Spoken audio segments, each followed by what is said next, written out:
श्री सद्गुरु महाराज की जय। सत्संग सुधा द्वितीय भाग से गुरु महाराज का प्रवचन। संसार की संभाल करते संसार के पार में देखो।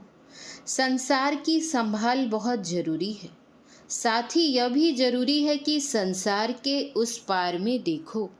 संसार में जब तक जीवन रहता है तब तक इसकी संभाल किए बिना आराम नहीं मिलता।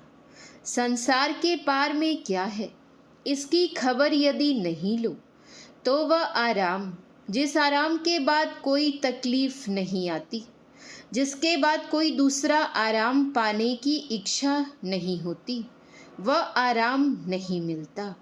संसार में बहुत थोड़ी देर का आराम मिलता है।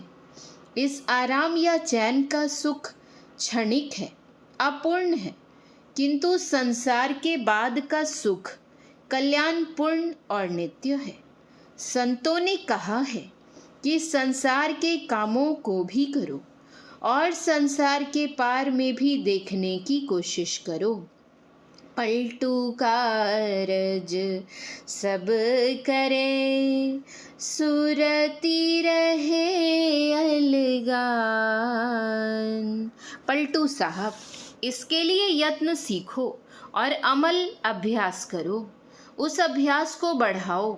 ऐसी बात नहीं कि संसार का काम करते हुए वह अमल नहीं होगा।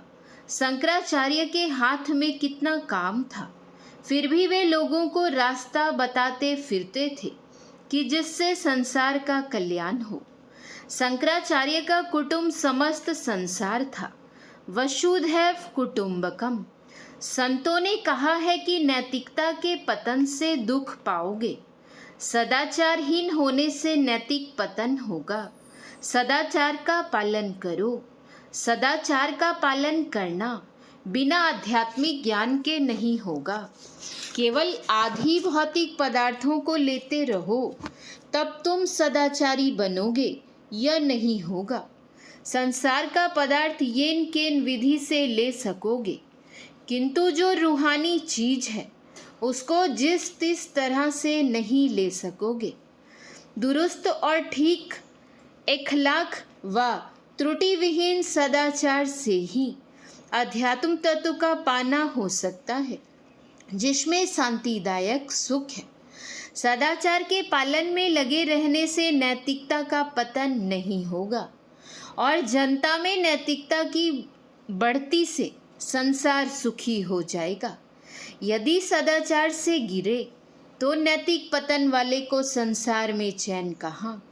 श्री शंकराचार्य जी महाराज ने लोगों को सदुपदेश दिया और इसमें उन्हें बहुत कष्ट तथा परिश्रम हुआ, तो भी उन्होंने जन्म सुख हेतु कथित परिश्रम को नहीं छोड़ा। श्री शंकराचार्य जी महाराज का जिस समय आविर्भाव हुआ उस समय आजकल की तरह सवारियों की सुविधा भरमार नहीं थी। पैदल ही उन्होंने सारा देश भ्रमण कर अपना ज्ञान फैलाया। उन्होंने आत्मवत सर्वभूतेषु की पुकार लगाई। सन्यासी होते हुए उन्होंने देश का बहुत बड़ा काम किया। देश में सदा अध्यात्मवाद का प्रचार होते रहना चाहिए। यह विश्वास मत करो कि केवल भौतिकवाद में ही शांति और संतुष्टि मिलेगी। ऐसा कभी नहीं हुआ और ना कभी होगा।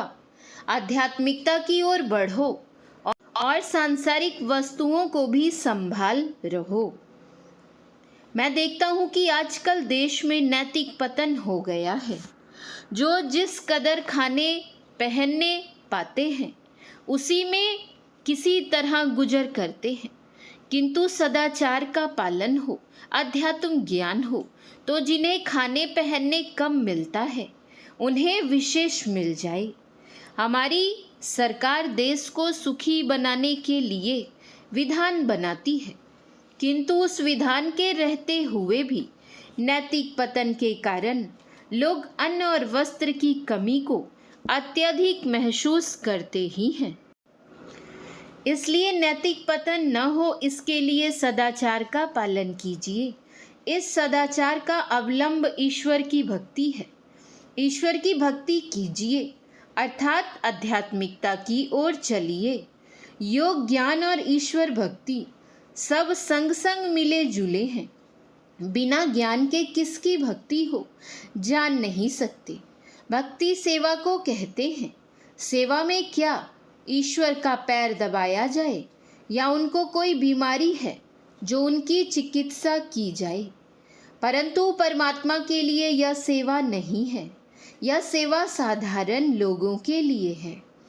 एक राजा शिकार खेलने के लिए जंगल गया। वहाँ उसने एक भोले भाले सुंदर बालक को देखा। उस बालक की सुंदरता पर मुग्ध होकर राजा ने उसे अपने यहाँ ले जाने की इच्छा उस बालक के समक्ष प्रकट की। बालक बोला, राजा, यदि तुम मेरी शर्तों को मंजूर करो तो मैं तुम्हारे साथ जाऊं। शर्त यह थी कि मुझे खिलाओ, तुम मत खाओ, मुझे अच्छे अच्छे वस्त्र पहनाओ, तुम मत पहनो, तथा मुझे सुलाओ, तुम मत सो, तुम जगकर मेरी रक्षा करो।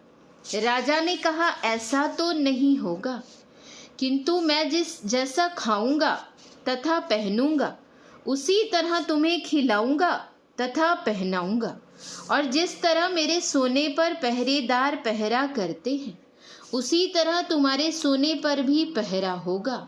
बालक बोला, मुझे ऐसा मालिक नहीं चाहिए। मेरा मालिक तो मुझे खिलाता है किंतु स्वयं नहीं खाता, मुझे वस्त्र पहनाता है किंतु वह स्वयं नहीं पहनता।